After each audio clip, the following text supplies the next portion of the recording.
I had my children on the floor. I was on my favourite blanket that my grandmother gave me on the floor like a cat. And I realised in that moment the potential of what our bodies can really do as women. Like I could feel his head, I could do my own internal, like, yeah, his head, I could feel it. I was in tears, I was just in tears and overwhelmed with gratitude. Hi and welcome to the Natural Birth Podcast, the podcast that is bringing embodied birth wisdom from women from all over the world sharing their natural birth stories. Don't forget to subscribe and download so that you can always have access to these empowering and positive natural birth stories.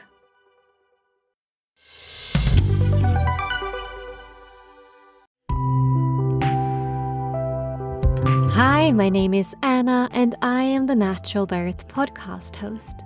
I'm a former midwife who left the system and I'm now the proud founder of Sacred Birth International, a woman-owned company with a mission to revolutionize the birth world and bring focus to the sacred and the natural intelligence of the birth process.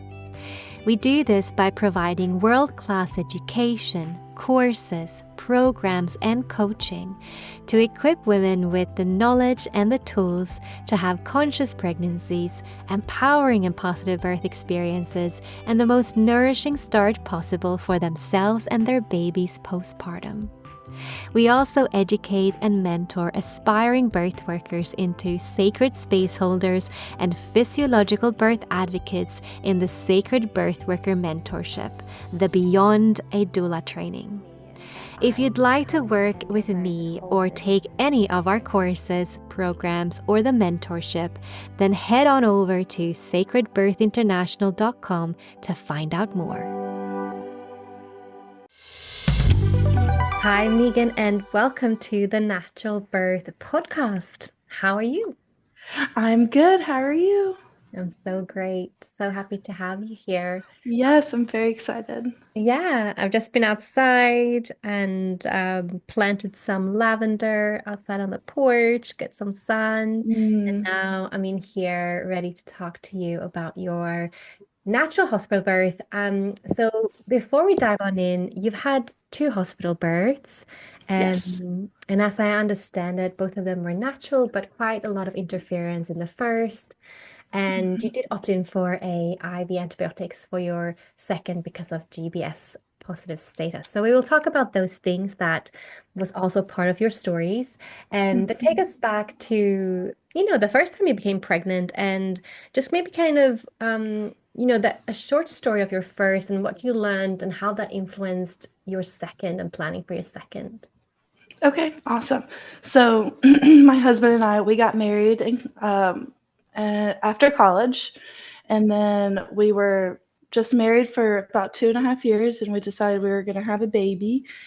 And I was very in the dark about, I just didn't know that people gave natural birth. It was never something I really looked into or anything like that. So I'm in like my 3rd month of pregnancy, and I have a friend that we're talking a little bit, and she's also pregnant, and she mentions not getting the epidural, and I'm just like, what? That's interesting. Why would anybody ever do that? And she gave some medical reasons and also just the fear of the needle. And I was like, oh, I have a bit of a fear of a needle too. And so I just started doing research and wow, opened up a whole world of just, I don't know, I just kind of fell in love with the world of birthing and reading all that stuff. And that it just seems kind of not, it's a bit scarce for people to do that, I feel like. And I just have always loved doing things that people think are, odd or weird or like, why would you do that? That's a difficult thing. Like, don't do that. Or, and so I just dove in and really found that I wanted to do a natural birth so badly. Home birthing was a fear in my family. So that's the reason I never really got to get into that. I would have loved to do a home birth, but hospital birth is what my husband felt comfortable with, and I had to respect that, you know what I mean? And so we looked into the midwives. I absolutely loved them. I remember I went to my first appointment with an OB, and it was before I had switched to the midwife, of course, and he just laid me back and didn't tell me anything. He, kind of gave me like, he checked my vaginal area and put what is it? They swabbed.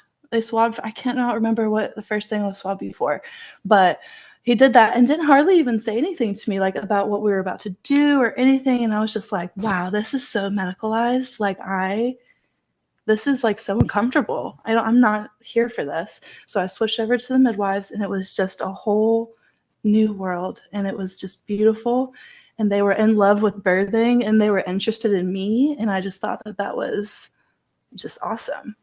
I And just so say, like, when you say I don't remember what they swabbed you for, like, I don't even know what yeah, they swabbed you for, because I feel like the OBs in America just do all these tests.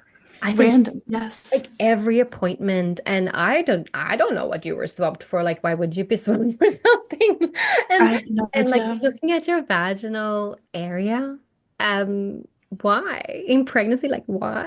It No. was yeah, it was very uncomfortable, and just you just felt like a cow, going through the system. It wasn't like personal or, you know, all that good stuff. But anyway, my pregnancy was amazing with my first. I mean, I would have never known I was pregnant with her if I hadn't started to show. I was running, exercising, yoga, eating great, doing all that stuff, and learning the anatomy of the baby and the process of birthing, and all of that. So I knew what was happening to my body when it was going to happen.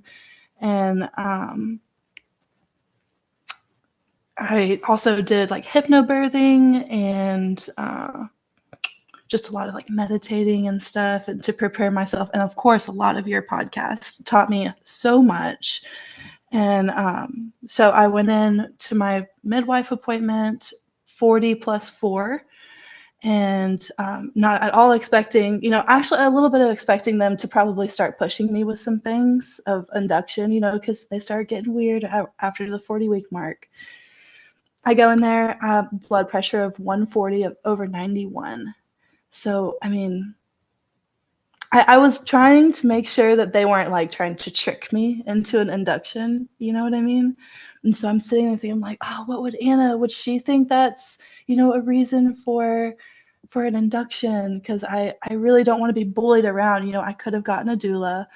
But I don't know. I know you've said it in your podcast before. Like, it doesn't matter how strong-headed you are, when you're in the moment of birthing, like you need that advocate and to somebody to support you. And my husband was supportive, and so was my mom. They were just a little bit more like medicalized people. Yeah, they don't know, and they shouldn't know. Like Right. that's not their job. Right. They're not there Yeah. to do that. They should be No. there for other ways. Right, right, Yeah. right. When you But say that anyway. though, because I feel like again with the US, I just hear that there's any chance for an induction. And so you say like they Mhm. did this one blood pressure. Did they wait and do a few others to check that it kept on being high? Did they have any other signs than just the blood pressure to introduce Right. induction? So I did bring that up when she took my first blood pressure. I was like, okay, maybe, I did just walk across the parking lot. I'm a little nervous. Um, and she checked it again. And then after I had my little cry, because I was very sad that I wasn't going to be able to go home and labor at all, she said, no, you cannot go home. I'm worried about like, start throwing out words like stroke and scary stuff like that. And yeah. So she sent me over to triage, and they did it, and my blood pressure did stay on the higher end. But was that the only thing? Just because the thing is, Yeah. Yes. that is the thing though, is that of course you would get stressed out if someone sends you to triage and talks about stroke or Mhm. preeclampsia and all these other things. And there's other markers than just your blood pressure. And if it's just your blood pressure, you can take, if it's actually medically necessary and not just white coat syndrome or you being stressed out, then Right. get medication to lower that. It's not actually like, hey, you should go and get induced, right? There's other markers to say Right. this is looking like preeclampsia. And there is a certain point where, yes, I've talked great about my midwife, but there are certain points, like hindsight, looking back, where I'm just like, I kind of did feel like just a number with her. like not going down other avenues like you were just suggesting. Like she just jumped right, oh, she's 40 plus 4, might as well just get that baby out, and use the I'm smarter than you, I know better than you kind of thing. Like I've been doing this my whole life, like why would you think that? I don't know. Like you've said before, it's difficult to stand up for yourself in the hospital. It's almost impossible. And even if you're a midwife or a nurse or healthcare professional yourself, like I really Yeah, want everyone to know that. And there's some midwives and nurses and, different healthcare professionals on here talking about just that fact. Like, even if you even right. have this knowledge, it's really hard when you're in that position, because when you are especially heavily pregnant, you are so vulnerable and so impressionable. And so, like, if anyone says there's any risk, of course you're going to want to mitigate risk. And you, at that point, Right. you're not in your neocortex either that much anymore. You're starting to enter into the birth bubble. And so even like actually logical thinking itself is not as easy to access during that late, pregnancy period either. And hearing that on your podcast before, I tried so hard to train my brain to be resilient and strong against, like, just look like, of course, hearing the interviews and stuff, you just get all of this knowledge and you're like, yeah, like I can do this, I'm going to do it. And you just never know what's going to pop up. And as much prepared as you feel, I mean, yeah, having a doula would have been great in that situation, but I was being hard-headed. Yeah, I understand. So you got an induction for your first then. Yes, yes. So they gave me Cytotec vaginally, and then they gave me one orally. And that seemed, I guess, to get things going a little bit. I did do a membrane sweep as well. So we did that, and I was in the hospital for, all day, and contractions kind of started fairly coming as I'm like doing the medicine ball and stuff in the room, and around midnight. So my appointment was at 9. And so we're in the hospital all day, and then it's midnight, and one of the other on-call midwives comes in, and she's like, so you're at a 2. They checked me with my permission, of course. And she was like, you're just not progressing very much. And I was trying to avoid Pitocin at all costs. And she was like, if you like, your water really needs to break, or like, we're going to break it for you. And I'm just like, no, I don't want to do that. And you can like tell my mom and husband are like, all right, let's get this show on the road, kind of thing, which just really sucks because it's not the ideal situation to be, rushed in that sort of situation. And Oh my God, it's absolutely the opposite of both. If you truly are having high blood pressure, probably right. stress related, like stressing you out is not the right way to go, right? And there is no timeline when it comes to birth. Yes. And even if Yes. because you chose, obviously this wasn't a natural birth, this was a medicalized birth, and you chose that, Mhm. with what you knew at that time. And the side effect or whatever, Right. just because you take that doesn't mean you have to choose the next step in that inaction. And I think True. that's really important for people to know if they ever end up there, like, okay, for some medical reason or whatever else, you choose to do Mhm. this. You can take the first step. You can do the Foley catheter, like the balloon. You can do the side attack. You can then stop Mhm. and say, and nothing more. You can choose to do, the sweeps. You can choose to do the breaking of the waters, and then you go, no more. You never have Right. to like, follow through, Keep quote going. unquote. But that's what they're gonna say. Well, you're now on the induction Right. train, and you did this, so we have to do this. It's not true. Mhm. Have to do They're anything. they're bullying you around. Yeah, for sure. I luckily about 30 minutes later my water broke by itself, which I was like, "Oh, thank God." And that's when things started ramping up, Anna. We all know it. Around right when that water breaks, for a lot of women, that's when the heat starts getting hot. And so it was, yep, I'm turned around in the hospital bed on my knees, and I allowed them to check me again, and I was at a 7. And that this was maybe an hour after my water broke. We're getting into it, and probably I asked around 4 o'clock.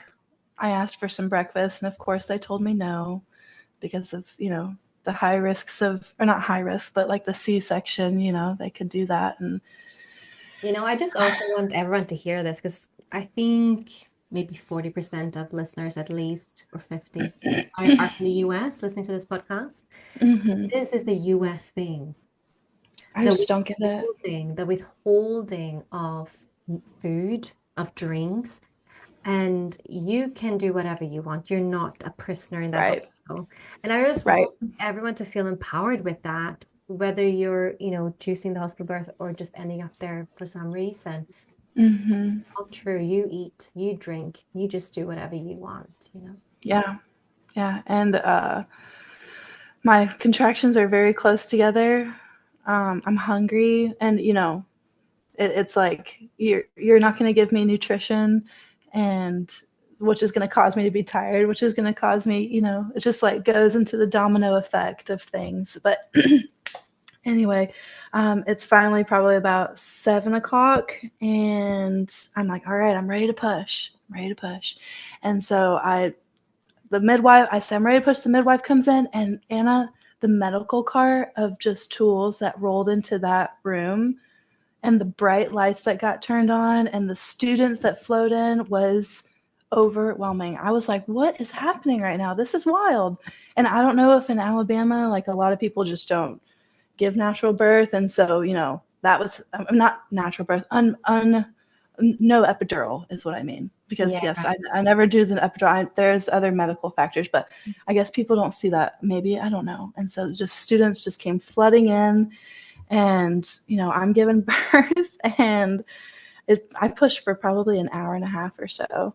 And my midwife had me on. She's like, I need to see, and she has me on my back, which hindsight, I'm just like, I cannot believe that, like, she did that, and I had told her so many times that was not how I wanted to birth. And I remember she walked into the room and she was like, well, this is birth. And I was just like, okay, all right. I would have hoped for some more encouraging words, not kind of like it seemed a bit like condescending. I don't know. Yeah. My That wife for my next birth is so much better. Yeah, we're gonna dive into that.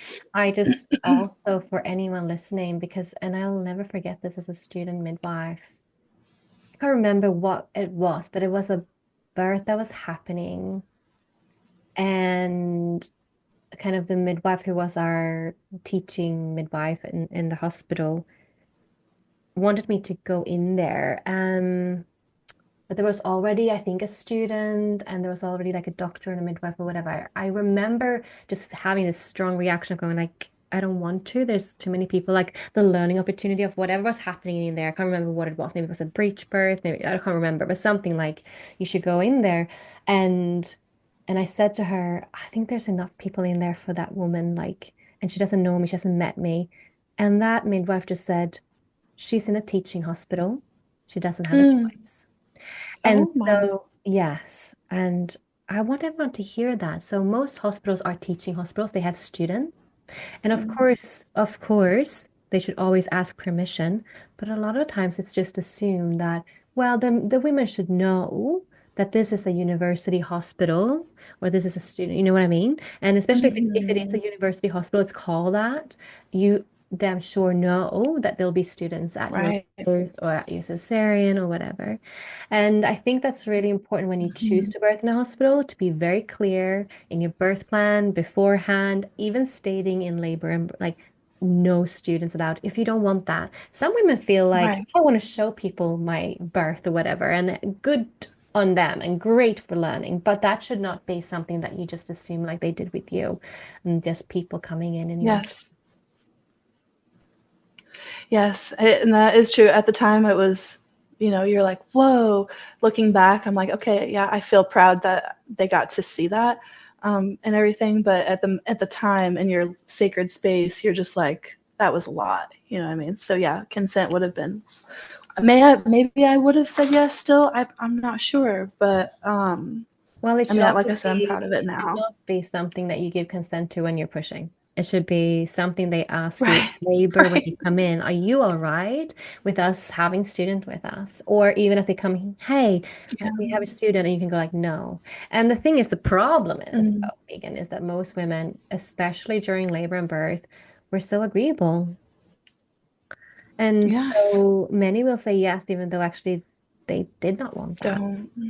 They want to Mhm, be they mhm. want to be nice girls, good girls, you know. It's just so Right. primed. And it's not just because that's what we taught by society. It's actually our hormones, you know, Right. all that estrogen and all that oxytocin and all of that good stuff flowing through us also makes us say yes to things that maybe we would not want to say yes to.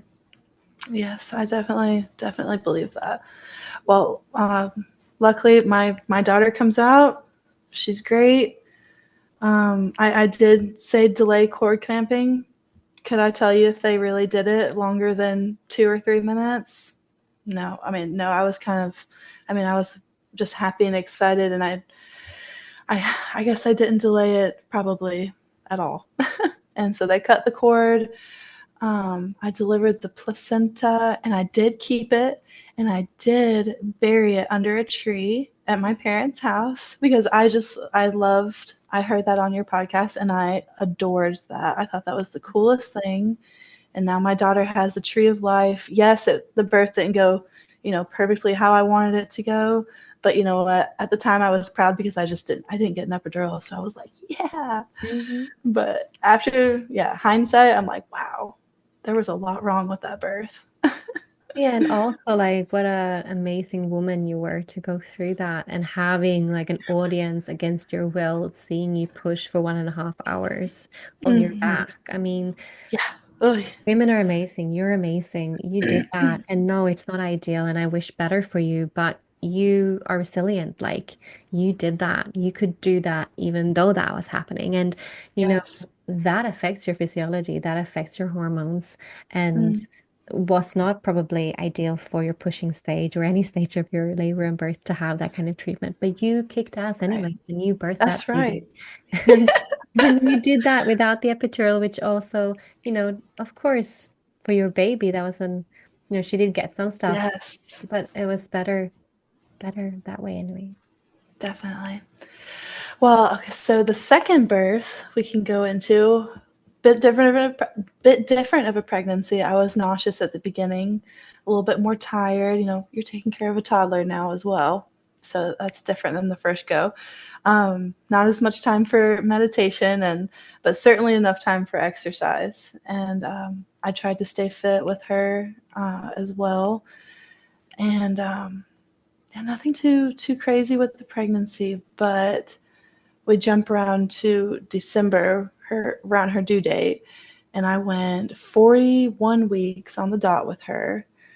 Um, Towards the end, my parents they came about 2 days before her due date because they stayed for a couple of weeks. For my first, they stayed and helped and everything, which is just a godsend. And but also with this one, I was so happy that they were there, so happy. But I also know that they are a little bit more medicalized than I like to do things. So I knew that pressure was going to come of like, oh, like when how long are you going to let this baby stay in? Because the midwife said after 42 weeks, they cannot take me. I So guess you this have to time be, around, did you choose different kind of midwives? Was it the same oh, hospital or? Oh, yes. Okay, so we're military. So the first baby was in Alabama. This one is in South Carolina. And I was super happy to find out that the midwives here, they're, I feel like, a little bit more liberal, more loose. They have a water birth option. So I was so excited about that. That's my dream birth, really. I mean, my true dream birth would be at home, of course, but that's just not in my cards. I've tried to bark up that tree lots of times with my husband. He's just not comfortable. Um, and so I was so excited. I was like, oh, good. At least I get to do my water birth. Yay. So yes, totally new midwives. There was 5 of them, so you just kind of rotate through them at your appointments. And I liked pretty much all of them. There was just one that kind of seemed not as personal, like not like as super intrigued with my, personal journey. And but was a good one. She seemed smart and knowing and open to everything that I wanted in my birth plan, hands off. Um, and throughout my appointments and everything, not really like no cervical checks at the end. And the invasive stuff that you could avoid. That I tried to do so. And let's see. So we're about, I don't know, halfway through is when we do the group B. No, it's closer to the end. 36, Yeah. 34 to 36 weeks, maybe. Okay. Yes. So they do that. And I was negative for my first baby with that. So I was positive. I thought that was interesting. And of course, as soon as it came up from your podcast, I brought up that, America is kind of one of the only countries that really cares about this. Like, why are we caring about this? And the way she said it, my husband and mom were just like, "Oh, you have to be hooked up to the antibiotics. Like, you're just going to blame yourself, if she did get the infection and something happened." But I'm like, but I just really don't want to be hooked up to anything. I just want to be hands off, and having a doula would have been a prime example of having somebody step in and explain, Yeah. Yeah, because why. sometimes you don't know where to actually search for the right evidence or research around things yourself, right? And sometimes, a lot of the times, I mean, so it sounds still like you're kind of going through like a hospital system, and so usually their appointments are not Correct. that long and maybe not giving you as much information as you would want because there's so many tests, right? There's so many tests and so many things that is offered in pregnancy, labor, and birth. So of course, you can do a one-off, like contact me or someone else and just have like questions that you want to bring up, or you can have a doula that follows you the whole way through, or you can obviously choose a private midwife or all of these different options. But Right.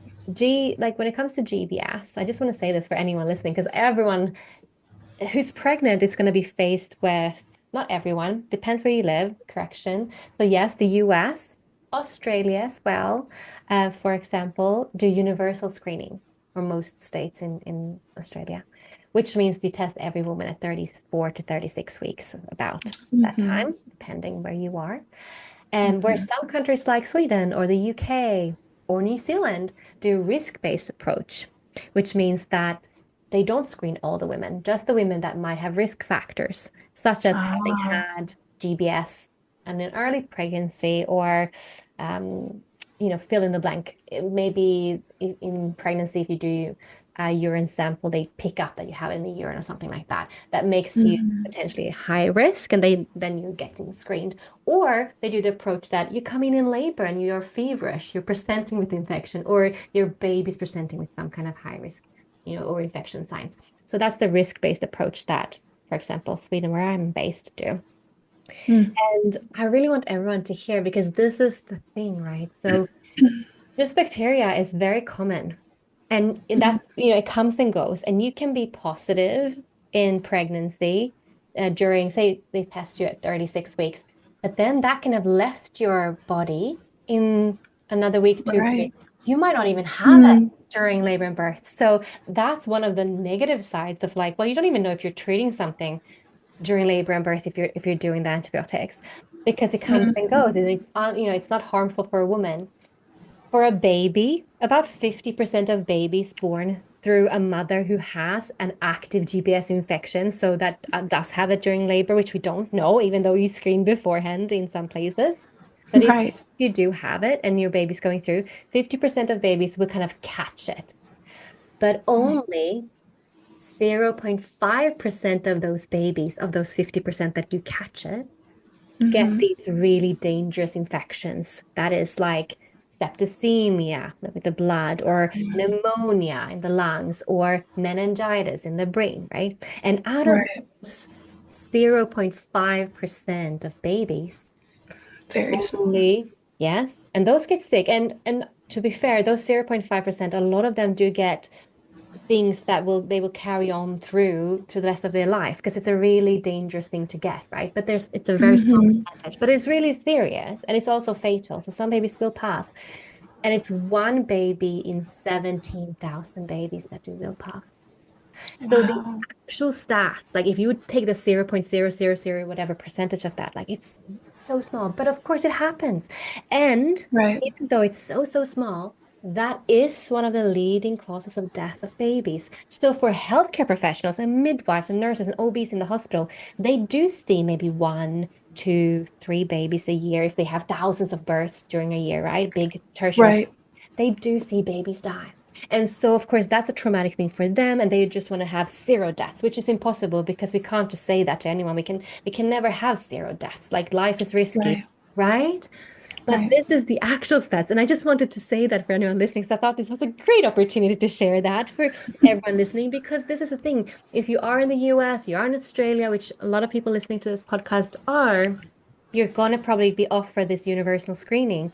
And just Right. knowing this can help you say, okay, I want to be screened. And then if it is positive, then you might go, well, if I was positive at 36 weeks, I want to test again at 39 weeks or 40 weeks and try to naturally maybe clear this. Or even if Mhm. I have it, I'm still going to do the wait and see response to see if my baby actually is going to get this. You have options. There's not just one option. Like you're positive, you need antibiotics. And I think that's the key, that women and families can ask, what are the different alternatives? Not just one way fits all, not just a massive dose of antibiotics. And I might talk about that because like I'm on a roll now, so here I go. But like when it comes to the antibiotics itself too, like when I was a student, the dose of antibiotics that is given, like I think doubled or tripled. That's how big of a dose a woman is getting when in Goodness. labor. And then you have to ask yourself, okay, we know that will kill a lot for yourself, like the woman. So like your gut flora, your vaginal flora, which is so connected, right? Of course, goes through to the baby. What happens when we totally blow out the baby with antibiotics? What happens long term? These studies have not been done well. They haven't been done. Like we do know it affects the baby like for a year postpartum, like, but to what extent long term? Right? We know that Right. the resistance of antibiotics is just sky high now, and we're starting to like antibiotics are starting to not work for people because of that. Like we're overusing it, especially in the US, Yeah. it's overused, and this is really dangerous. So what is the effect on the mother, on the baby, and long term when it comes to antibiotic use in this manner? I mean, this is a big topic. So thank you for bringing this Right. to the podcast so I could share this, because it's not an Yes, easy definitely. answer. Because of course, yes, taking the antibiotics does lower the risk of the baby getting the GBS. But how many babies are in the end really getting sick from it? Right? And can Right. For take no reason. yeah, and what is better, treating during labor and birth prophylactically or treating when a baby shows signs? It's up to the woman. They needs to sit with the risk benefit ratio of all of this, but you need to be given the information. That's the problem. I don't think that you maybe have heard Right. this, and this is mostly what women don't hear all of this. And this is not even all of it. This is me doing a little spiel on the top of my head, not having like practice or anything. I mean, there's more to say, right? So, Right. but this is the problem. Women are not actually given all this information to make informed decisions. That's very true. Very true. I feel like in the hospital, you are one of a lot of patients. And for them to sit there and give you all of that information, it's, I don't know, not too, it's too much work for them or something. Or they're just so stuck in the system that, trying new things and, maybe doing the test right before birth, or if that's what the woman wants, like, why are we even doing it at 34 to 36 weeks? That's wild. Like you said, it could just come and go. Like, really, what is the point of that? And Exactly. And that's why so many countries say that they think it's better with a risk-based approach, right? And not treat yeah, women. right. Yeah. That's wild. Very interesting. Um, so, anyway, where were we? Wait, I got the test. So nothing really exciting between then, but so it's 41, no, 40 and 4. I start losing like mucus plug, and I'm starting to wonder, because I didn't really get to experience this with my first, is this my waters or is it mucus? I'm not sure. And being GBS positive, my mom and dad and husband were like, they were stressing to us that, the antibiotics had to start entering my body pretty quickly after my water broke. Yeah. You know how they are when the water breaks. It's like all hell breaks loose and nobody is safe and la la la and all that. So I called my midwife and I was like, what do you think? And she was like, well, just come in, we'll test it and see if it's your waters or not. So I did so. It was negative, so just mucus, I suppose. And she's like, if you want to try the midwife brew, if you want to try to start getting things going, she did do a membrane sweep, which was, wow, so painful. I mean, my first one with my first baby, I don't remember it being that painful, but she was like, I'm well known to put women into labor after a membrane sweep, after I do my membrane sweep. And I was like, okay. And I had big tears, big tears. I mean, it was very intense and it did not work. Oh, It did not put me into labor at all. I hate that so It much. was mostly just a little bit traumatic. Yeah. Yeah, it was pretty intense. So fast forward like a day and a half. I wake up in the morning and I'm like, all right, maybe I should have a baby today. So I'll try some nipple stimulation. Let's see if that, maybe I'm 41 weeks now. Maybe that if the body is ready, like you've said, then that sort of stuff will, help initiate it. So I did a round of nipple stimulation in the morning with my pump, and it was probably like 15 minutes. Got up, went to church. In the middle of church, huge gush. I mean, you couldn't mistake it. We go to lunch, more gushing is happening. We go get the materials for the midwife's brew. So we do the champagne, mango juice, 1 tablespoon, one little one of castor oil, and the almond butter. And so I drank that, and things really start ramping up after I drank that. And then I did another round of nipple stimulation. And I'm like, okay, I'm starting to feel some things, because I had felt some contractions the last like week. They would fizzle out. They were very subtle. So I called my midwife again, and she was like, yeah, just go ahead and come in. We'll test the waters and make sure. And it was, my water had broken. They were breaking slowly, I guess. And so we went in. They put me into triage. And the whole time I'm sitting there and I'm just like, I hate this. They got you like cuffed up. They want you in the robe and all that stuff. And I'm doing like standing up, trying not to be connected to things. And they were like, let us just get a good, read of her heart and all that. And then we'll take you off all of that. And I'm like, okay, because I really want a hands-off labor. Like, I don't want anybody around me. I don't want to be hooked up to anything. And so after the triage, I feel like they were very respectful of that. I did allow them to put a port in my hand, because they did eventually have to hook me up to the antibiotics. And I guess it took a long time for the pharmacy to get that ordered up, because I didn't receive those until like maybe an hour and a half before my daughter was born. And it takes like 4 hours for it to get into your system, because I'm allergic to penicillin. So they had to give me a different kind that takes longer to enter the body. And so I was kind of happy about that, because my daughter didn't, receive as much antibiotics and all that as they anticipated her to. So I felt like that was a little bit of a win on my part, that the pharmacy took so long to get that upstairs, because we got to the hospital about 1 o'clock and my daughter was born at 6:37. So it was a very quick birth in comparison to my first that took, about 24 hours, a little less than 24 hours. And this one was done lickety split in like 5 or 6 hours. So we get into triage. Wow, yeah, my contractions are getting strong quick. I don't really remember timing it. I remember my husband and mom like putting their hands on me and being like, okay, like you're making some good noises here. Like these are getting pretty primal. And I was like, don't, y'all go sit down. Don't touch me or whatever. And they did that. And maybe like 5 minutes later, I was like, okay, you need to get up. You need to get up. I need you to give me my affirmations and everything. Like, so it was just amazing to me how fast things were happening.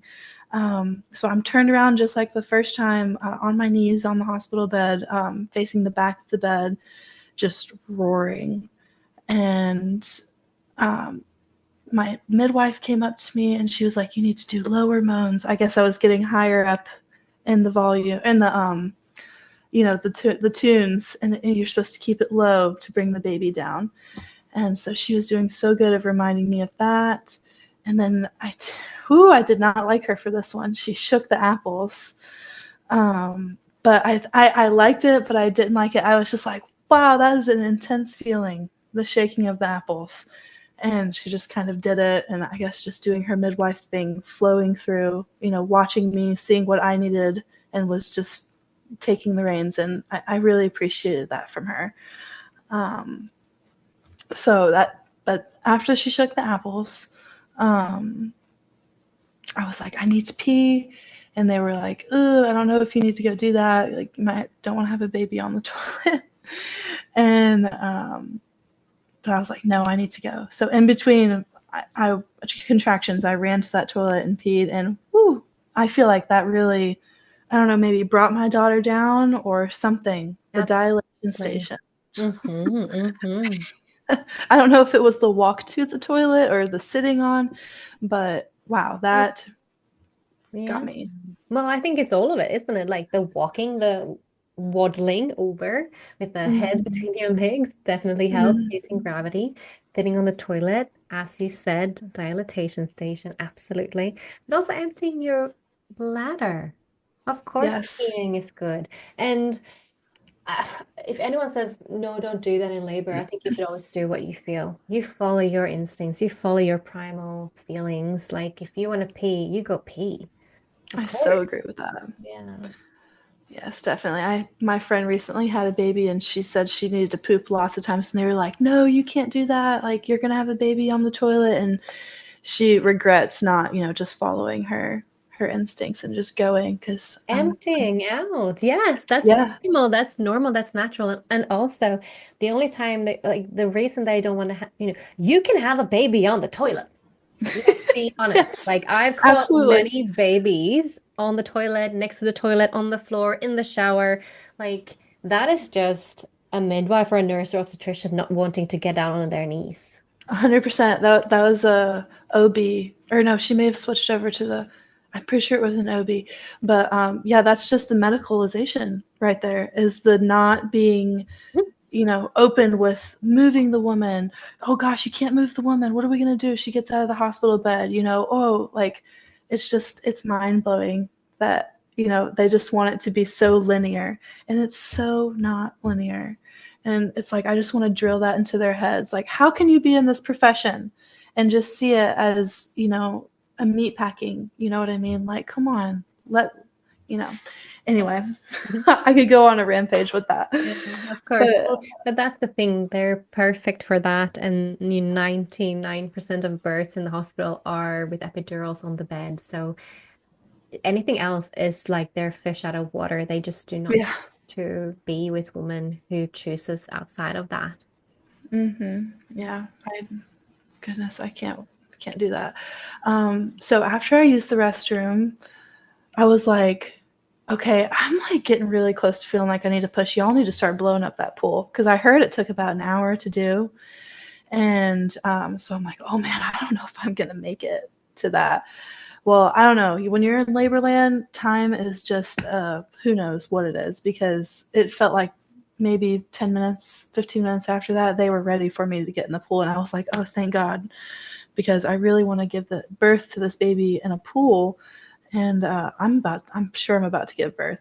And so finally they have it, and I get up and I walk over to that, to the pool. I get in. It is just glorious. I mean, the warmth on my contractions, and it was amazing. It was everything I had hoped a water birth would be. And my midwife, I could kind of hear her whispering, and the lights are dim and my fairy lights are on. I have my essential oils going, and my husband's giving me these great affirmations. It's just a beautiful space. I could hear my midwife whispering to my mom, like, this could stall her contractions. I knew in my head that those contractions were not going anywhere. not going anywhere. But like just hearing them say that, it was in the back of my brain of being like, oh no, hopefully this doesn't.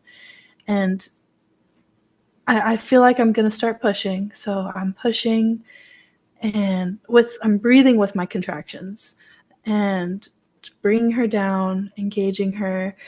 And I'm having like really great breaks in between contractions. They're super, super intense, and I'm trying to relax my body. And I'm thinking, oh man, am I stalling? Because like I'm having some great resting, 30 seconds. I don't know. When you're in that heat, it is so nice, even though it's such a short amount of time. It like gives you that energy that you need to like continue going. And so I'm like kind of worried. I'm like, wow, okay, I'm stalling.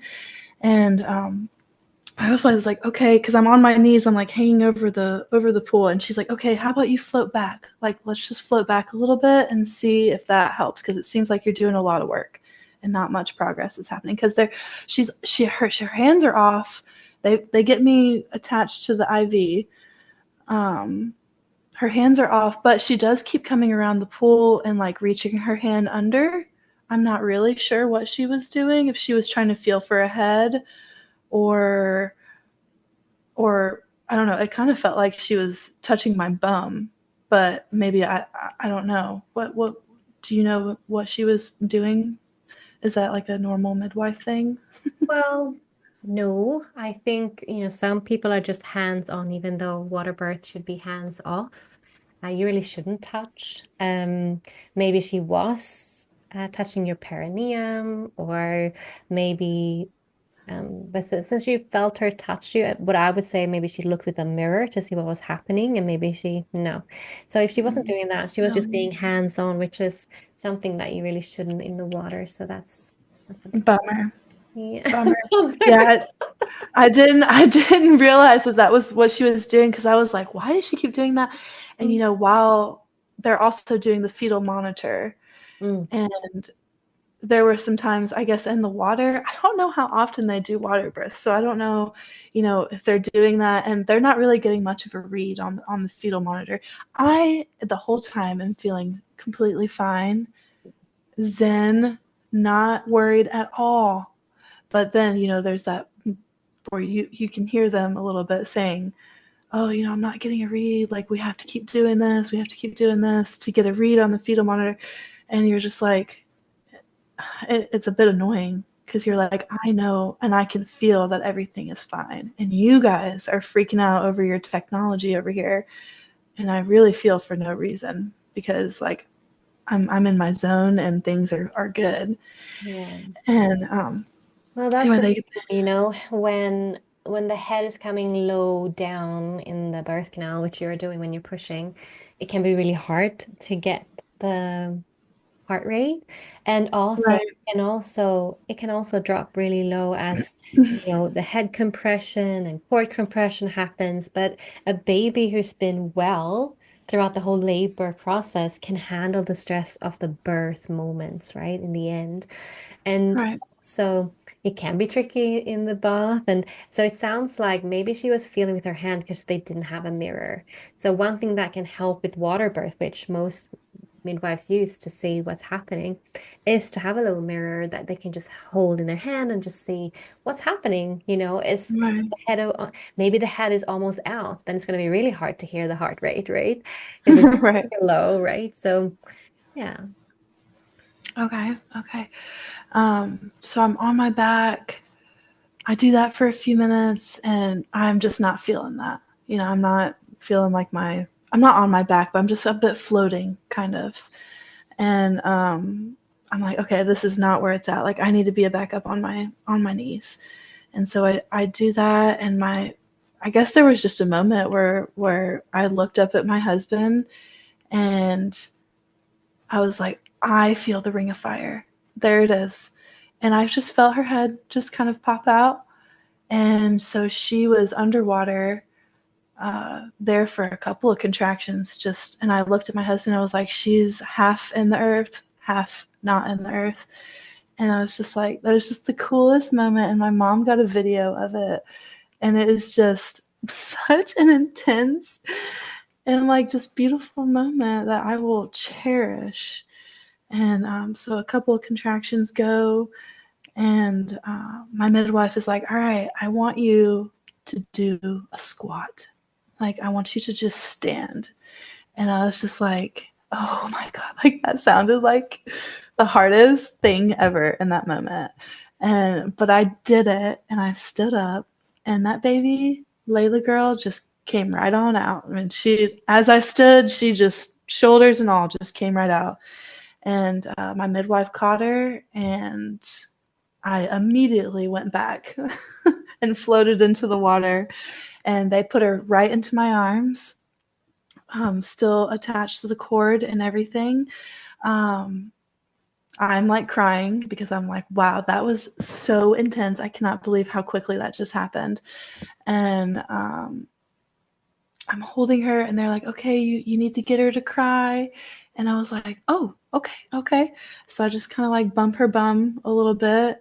And I just do that a couple of times, and we get just the most beautiful cry out of her. And I guess I laid there for probably holding her and with my husband for probably 4 minutes or so, 4 or 5 minutes. And I'm like, I'm very crampy still. My midwife is like, I'm a little bit worried about the blood. There's good bit of blood in this pool, and I can't really tell, how much of it. So like, we need to get you out of there. And I really don't want to do that, but like you said before, we do things. We're compliable. We're complying. And so I stand up. Baby's still attached to the cord. And placenta's still intact. And I walk over to the bed, and I lay down, and woo, that walk was rough because I was cramping really badly. I do not remember that with my first daughter and delivering the placenta. It was very simple.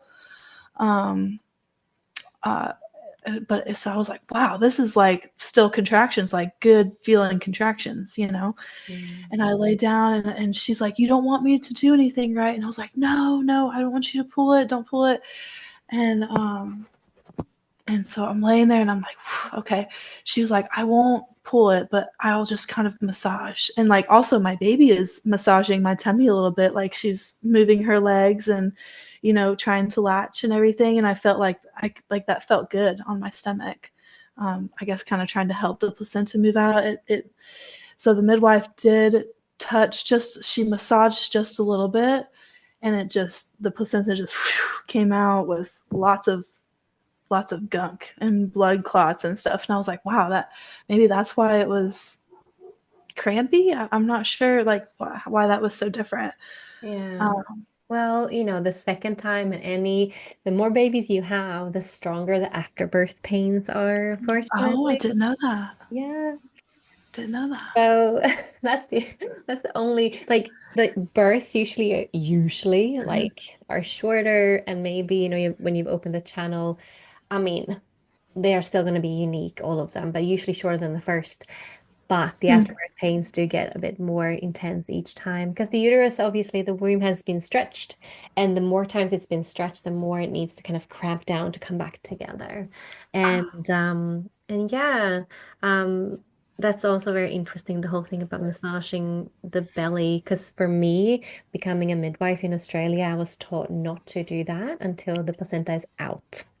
So it's just different practices. I Um, know it's very big in the US to be very rough with the fundal massage that everyone's talking about, and that's just not my yes. experience at all being a midwife in Australia.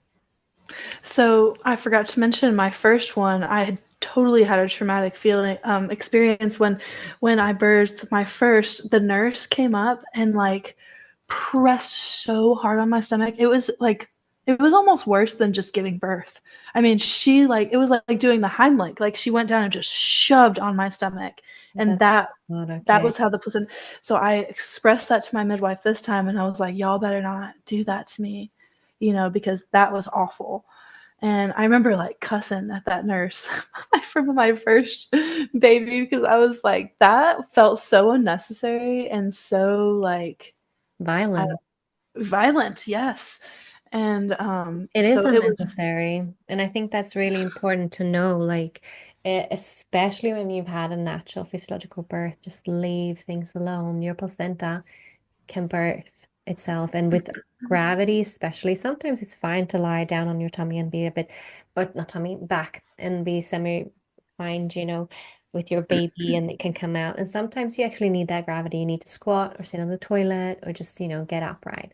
But the placenta does not need force. It doesn't need force. Yes.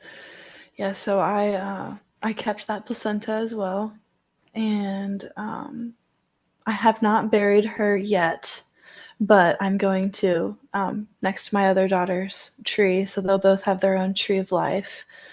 And I know my family looks at me like I'm crazy when I do that, but I just think that it's the most beautiful tradition, and it'll be cherished. And but anyway, yeah. So the placenta came out, and they immediately left, staff and everything, and gave me and my family our golden hour, which I thought was really cool, because in Alabama, they, they want to weigh the baby, they want to do all this and dress it and la la la. And here they were like, they didn't press me for a bath, they didn't press to, wipe anything off of the baby. She immediately was latching, and she came out a 9-pound, 14-ounce baby, so she was a honker. And no tearing for me. I didn't tear my first time either, but my baby was a little bit smaller. She was only 8'12". So the second baby was, I was so happy that I didn't tear. And I just feel like that has so much to do with, with the natural birthing, and, no epidural or anything like that, because you're just pushing so hard and you can't feel it. And women just tear so terribly. And I also did take a lot of that Primrose. The episode that came out about giving birth in a hospital came out maybe a week before I gave birth, so it was perfect. But before, you had mentioned Primrose, the evening Primrose pills, and I started taking those, just how you said, three for, I believe it was three for 37 weeks, and then you just go down the No, closer you get. I'm Oh, is it up? Okay. The pregnancy brain doesn't go away. But yes, I did it accordingly to how you said, and I feel like that also had a lot to do with Oh, maybe the yeah. quickness of the birth. Mm. Because I did dates, and I did the raspberry leaf tea and all that with my first, and I did also do it with this one, but I really feel like those Primrose evening pills, that was a really good recommendation, and I Yeah, it's recommend it. so good. So good for the tissues. Lots of E vitamin, which is so great for the tissues and stretching and preparing, and it makes the cervix like butter. I definitely stand with that. I recommend it for sure. But yeah, I think that's my baby's birth story, and I think it was quite lovely. And for it being a hospital birth, I feel like it was pretty well done. Um, Yeah, beautiful. And, what matters is what you feel about your birth story, what you feel yeah, about and how the birth made you feel. And it sounds like there were these really important components that made you feel really good about your birth experience and the way you were treated in certain moments and how you birthed your baby the way you wanted in the bath. And I love that. At the end of the day, it's always going to be, whatever kind of birth you have, hard to have a fully kind of sovereign, especially undisturbed birth in the hospital. That's it's just the true. reality. It is a compromise. Like, if you choose hospital, you're going to have to, either fight or, argue to really get all the things you want, or you're going to have to compromise where you go like, okay, do this, okay, you can do that, and True. find the middle ground. And it's up to each woman to feel, what is going to be the birth that I want for me, my baby, my family. You mentioned your husband, and that's the thing, each woman to her own, and like what she feels is right for her and for Yes. her family. And I love that you've taken on the tradition of keeping your placenta and burying it. I too feel like that is one of the most beautiful practices, and it deeply anchors the baby on this earth. It, your babies are going to have a physical spot at their grandparents' their tree of life. I think that is absolutely divine and beautiful, and one of the most beautiful pieces of your story, I think. Yes, thank you. I Yeah, feel the same way. yeah, I love that. So, if you had a first-time mama in front of you right now who's about to have her first baby and she really wants to have a natural and empowering birth experience, what advice and pearls of wisdoms would you give to her? Wow, so much. Well, I would definitely say do not wing it. Don't go in there thinking, without any kind of preparation or research or anything. Yes, you are a sovereign and person, but you've got to do the research. Do not wing it. Educate yourself, prepare yourself, listen to other women's stories. That's probably the number one thing for me, is just learning so much from other people through the grapevine, and I just think that is the best way to do it, and just have support. Do a doula if you feel like you need a doula. I should have done it, but at least have somebody, your mom or dad or husband, to come support you as well. So I would think that's it. Yeah, beautiful.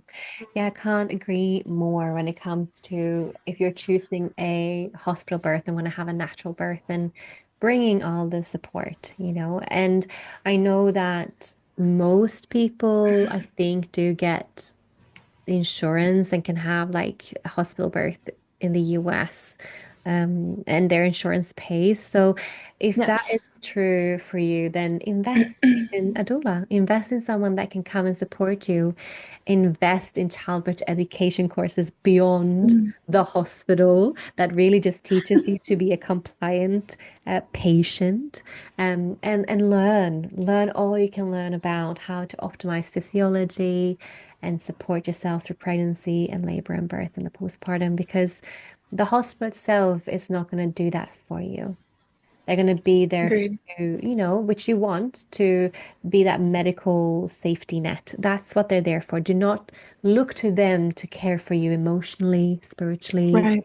and mentally, and also just physical support. Like look towards someone else for that. And I would say employ someone. Do that, I think. Yeah, I would have to agree with you. I think it is a good thing for sure, for sure. I might do that with my next birth if I have the opportunity. Yes. Or who knows, maybe you can convert your husband, or maybe you can find a birth Oh, center. That's a middle ground that some oh, I men, would love that. yeah, might feel more comfortable with. A And birth center would be great. yeah, and at the end of the day, some women listening to this might go like, "Oh, I don't care what my husband or partner says. I'm gonna birth the way I want to birth." And at the end of the day, I wish I could do that. yeah, at the end of the day, though, how they feel will affect you. If they're in the birth space and they're It's frightened, very you're true. going to feel that. It's going to affect you whether you want that or not. So it's not an easy yes or no answer. It is something that each woman need to sit with and come, the pros and cons of that too, and go like, for you, it was to do the hospital because that's what was right for your family and what you felt. And some women might feel the opposite, and that's going to be right for them. Yes, absolutely. Thank you so much, Megan, for coming on and sharing your birth stories. Thank you so much for having me. I am ecstatic to be on here. I'm trying not to fangirl over you too much, but it truly is such an honor to be on your podcast. Thank you for allowing that. Such a pleasure. Thank you. Thank you for listening. If you love this podcast, then please consider sharing it, leave a review, or make a contribution on our Patreon page. And if you want to connect on social media, then find the podcast on Instagram as The Natural Birth Podcast. Thank you for listening.